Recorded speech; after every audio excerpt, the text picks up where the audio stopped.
Dumating na nga ang oras ng paghihiwalay namin ni Mrs. Wawa man si Bebe.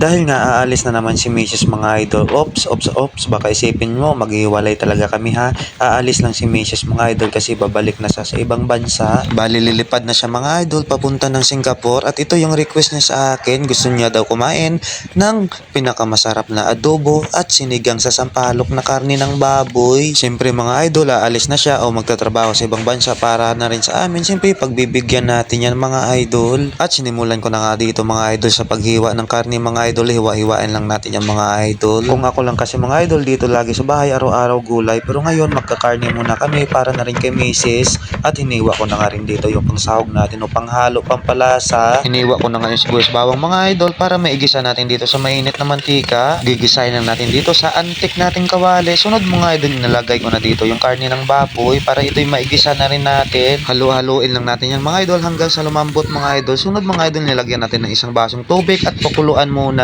At nang kumulo na at medyo malambot, lalagyan na natin yan ng pampalasa o pampakulay na tuyo at suka. At siyempre hindi mawala yung paminta. Hiramin muna natin yung pampalasa dito sa Magic Sarap mga idol at halu-haluin lang natin yan. At nang medyo malambot na nga talaga yung karne mga idol, lagyan na natin yan ng kaunting asukal. Siyempre dagdag pampalasa na yan at maluto na, ilalagay na natin dito sa mahiwaga nating mangkok.